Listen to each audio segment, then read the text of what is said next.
stuff too, but I don't want to interfere on your time. So, well, how you been? Well, I need to let you know this. I have just been sponsored by United Airlines in a gigantic sponsorship, and I have 16 scholarships to give out to kids to get you to become a United Airlines pilot. So we have the space program and we have the aviation program, which is now combined. LAX, Los Angeles International Airport, and the Ontario International Airports are both my partners now.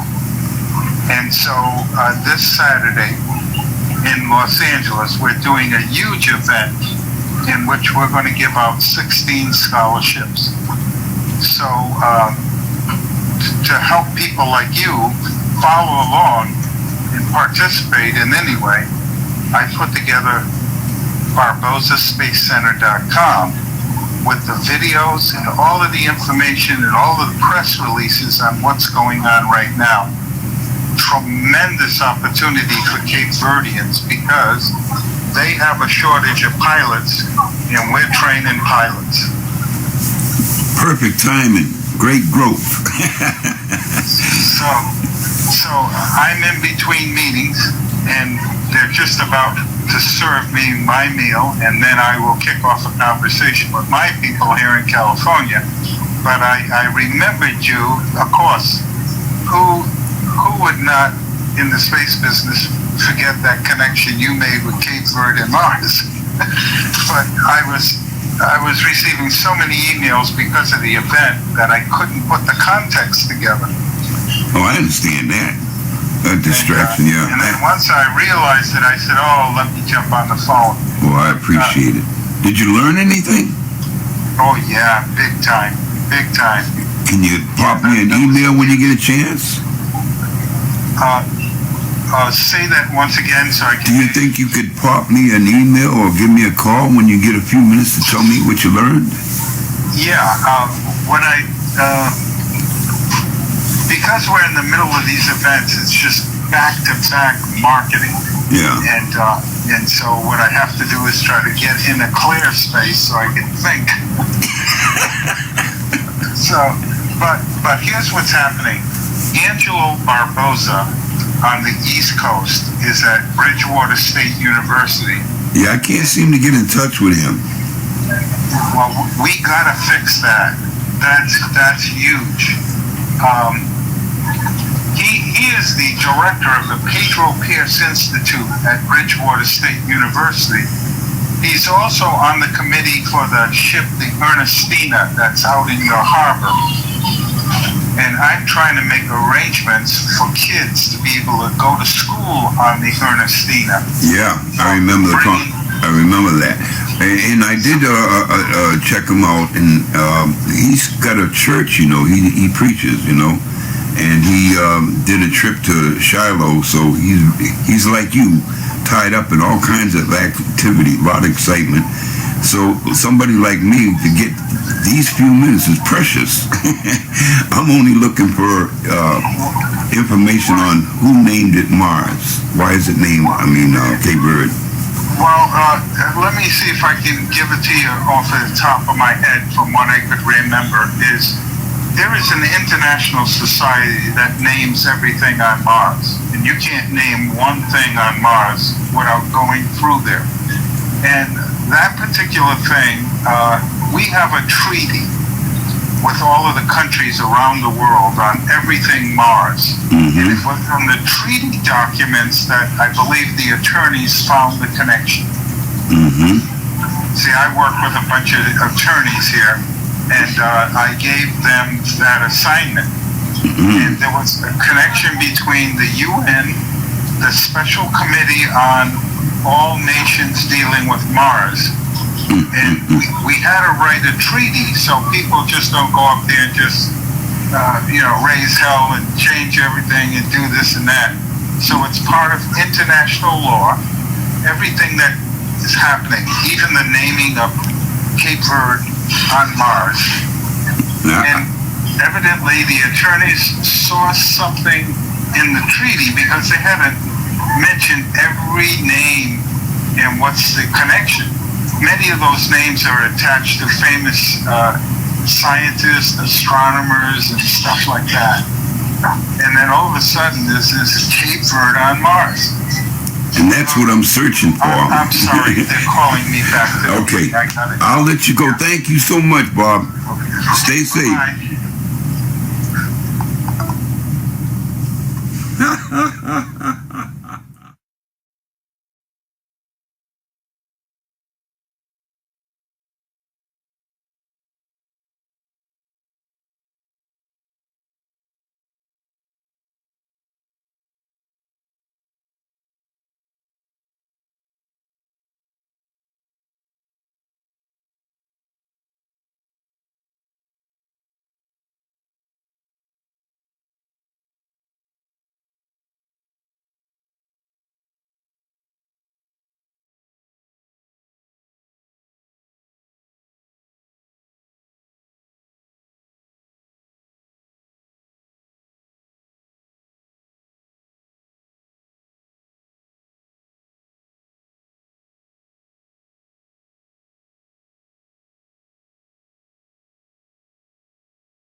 Wayne Barboza, they call him King Priest Loser. A man of stories, a seeker of the truth. He steps through time like rivers through sand, holding the cosmos in the palm of his hand. He speaks of futures, he whispers of the past, guided missiles and wisdom meant to last. Parallel worlds where the stars realign, teaching us lessons beyond space and time. Oh, King Priest Musa, what do you see? A universe dancing in infinity. From the ancient echoes to what's yet to be, you guide us through the mysteries, set our minds free.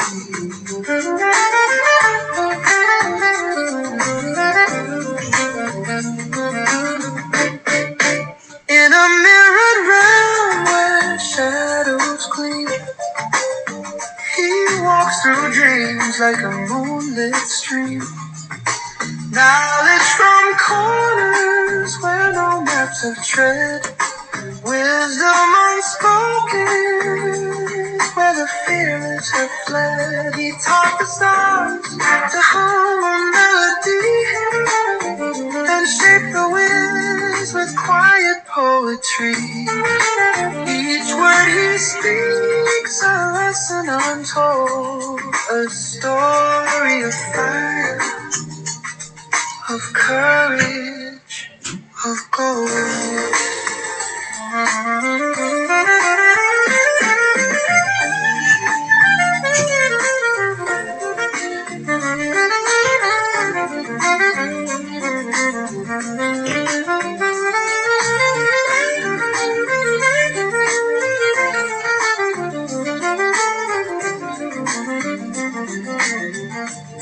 He asks, what is time but a circle unbent?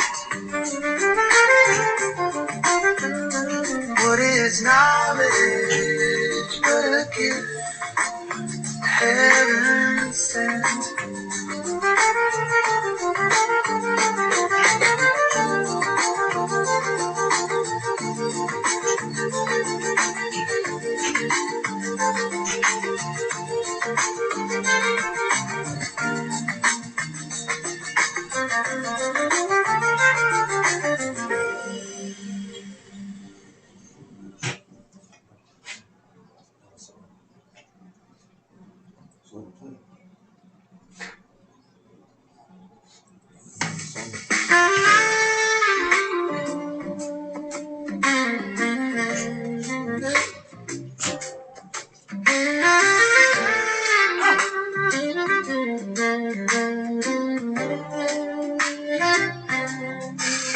Wayne Barboza, they call him King Priest Musa, a man of story, the seeker of the truth.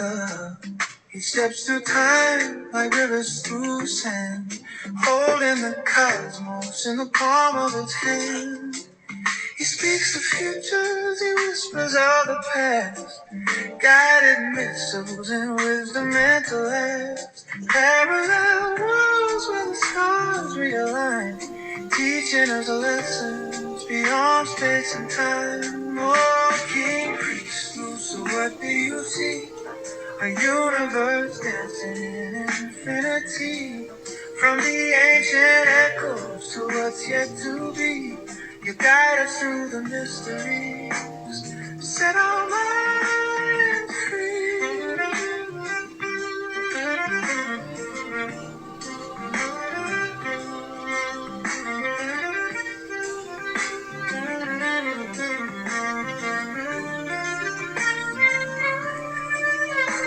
In a mirror realm where shadows gleam, he walks through dreams like a moonlit stream. Knowledge from corners where no maps have tread, wisdom unspoken where the fearless have fled. He taught the stars to hum a melody and shaped the winds with quiet poetry.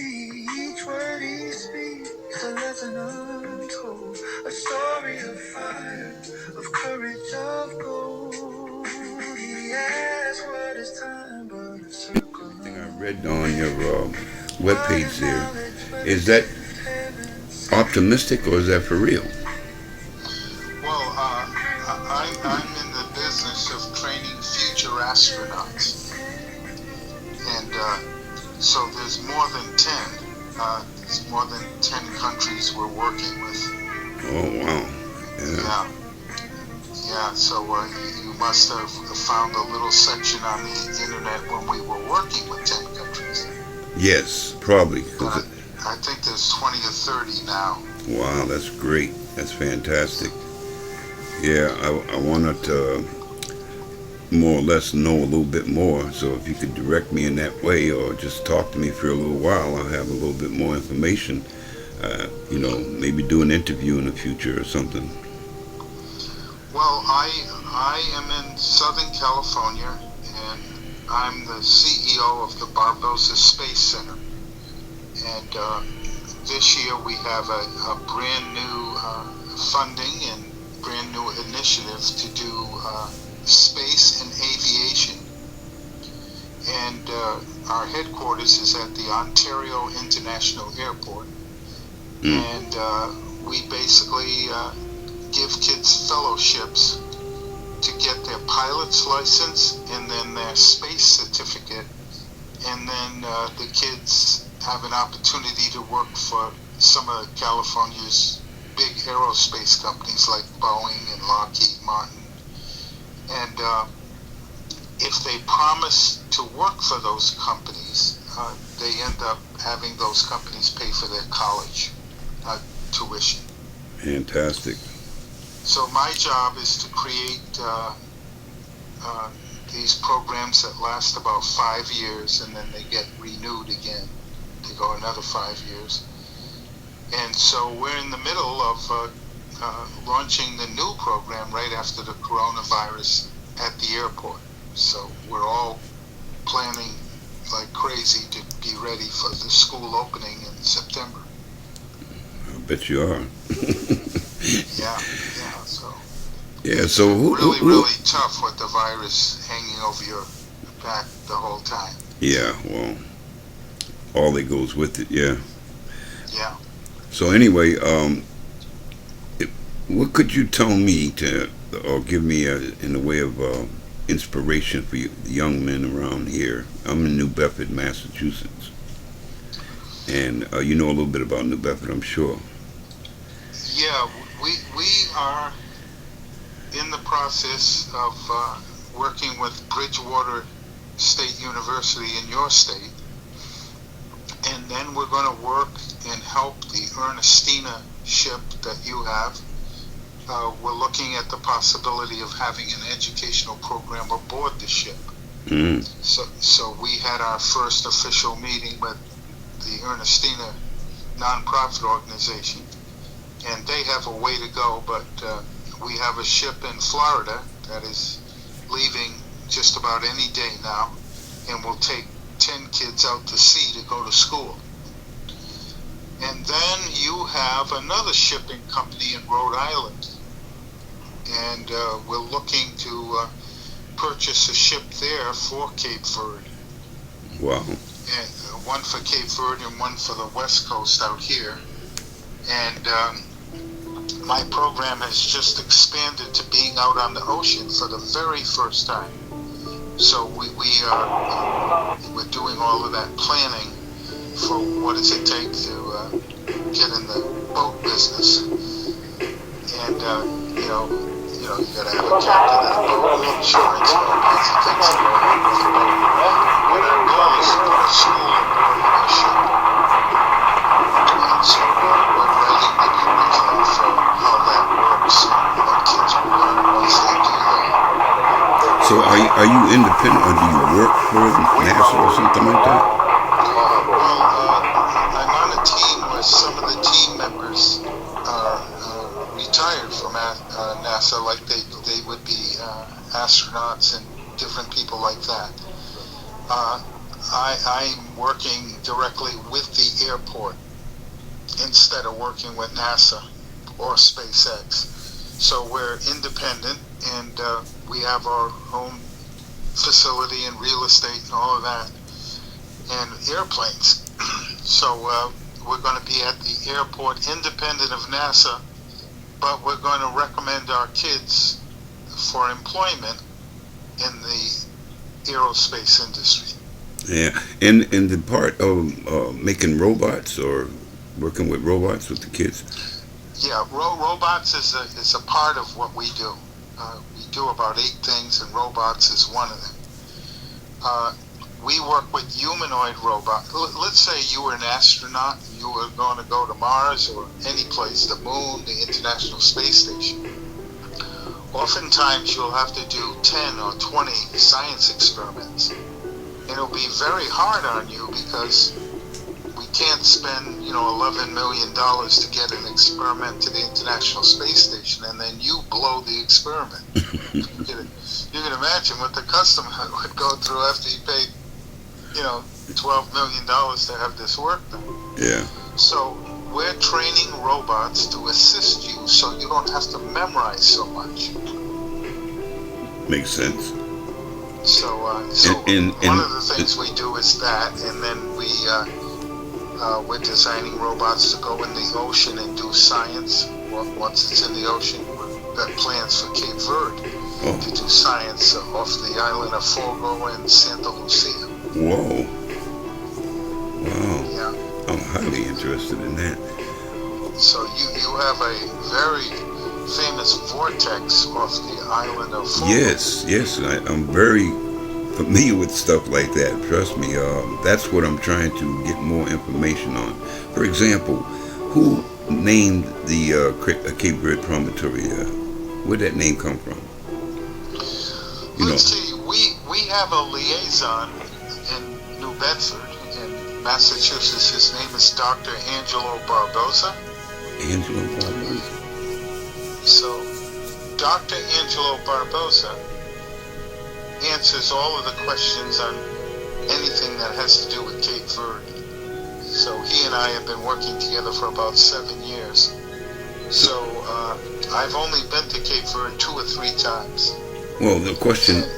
I'm sorry, cut you off. And I don't speak the language, and I'm not as versed on everything Cape Verde. Yeah. Because I've got those people to help me with stuff like that. I got my hands full with this space and science stuff out here. Yeah. I bet you. That's why I'm very impressed that you called me back. Who named it? In other words, I'm curious as to which one came first, the one here on Earth or the one on Mars? Tell me exactly, what are you referring to? There's a Cape Verde promontory up there in that Victoria crater. You know what I'm talking about? Okay. Yeah, and I wanted to know who named it Cape Verde. How did they get that name? And if it was named Cape Verde before? No. It has to be something recent. And here's what you can do. If you send me an email with the information, I'll run it by the group. Excellent. You want to give me your email address? Yeah. It would be Bob, B-O-B, dot Barboza, B-A-R-B-O-Z-A, at gmail.com. Good. I certainly will. Anything you can tell me, because I don't want to take up too much of your time, and I'm hoping we could talk again another day, because I'm sure I'll have more questions then. I really wanted to know if you knew who named it Cape Verde. I wanted to know who was so influenced in that Mars program where they actually got to name the promontory after Cape Verde. Well, we would have to do the research because I've been at this a long time, and this is the first time I heard about it. Wow. Yeah. And I'm listening to all the stuff that's going on with the Mars probes in China, all that other stuff, and the very fact that everybody's interested in going there and resettlement. In fact, you mentioned in one of your programs was to grow food on Mars, right? Yeah, I'm doing a lot of research on how to grow seeds faster. Yeah. How to grow food on Mars, and especially we're going to be working with the University of Cabo Verde on the creating of Martian soil. So we have the formula, and we need some of that soil that surrounds your volcano on Fogo. Yes. And we're going to mix that soil with what we've got in California, and we will create Martian soil from scratch. Fantastic. Yes. But I tell you, that soil around that volcano you have is off the charts. Well, I don't have it. I'm like you. I'm Cape Verdean American. I've never been there. Okay. And I barely, I was raised by my grandmother, so I understand more Creole than I speak it. Okay. Yeah. And I live here in New Bedford. I'm a father of 13 kids, 7 sons and 6 daughters. And, you should definitely get to meet Angelo Barboza out there. Yeah, and I never heard his name before. What does he do out here? He is the director of the Pedro Pierce Institute at the university. So he plays a role in the kids that get to go to college. That's why it's important that you know him. He spells his last name with Barboza with an S. And I spell mine with a Z. Me too, a Z. Yeah. Yeah, so how do I follow you, keep updated on what you're doing? Well, if you visit, the BarbozaSpaceCenter.com, you will be able to keep up with the work that we're doing. And we have a blog. Like today I posted the latest information on what we're doing to save the environment. So if you went to, BarbozaSpaceCenter.com, that's one, and the other one is, it's KidsTalkRadioScience.com. I think all that's on your webpage. Yep. Yeah. Well, fantastic. Anything else you can tease me with? Well, that we're getting ready to put together a couple of grants to help the high school, Pedro Pierce High School on the island of Fogo in Cape Verde. We're working on plans to have kids from the United States visit Cape Verde, and then kids from the United States come and join us at the airport here in Ontario, California. So those are the programs and initiatives that are underway right now. So basically, you're trying to get grant money for all that, right? Well, your State Department has 2 grants that we applied for before the pandemic, and it was turned down because of the fact that the pandemic hit right when the grants were being awarded. And we think that the State Department said it's better that we give this money to the hospitals because Cape Verde was not prepared for the pandemic. Mm. So that's a good reason to not get a grant. Yeah. But the State Department has said, try it again. Yeah, they should have money for things like that. So we're going to try to help your high schools get science equipment. Mm. So my job is to work. Oh, as a matter of fact, got to get to one of those companies here any minute. Okay. My job is to work with 3 science companies, one of which is in Rhode Island.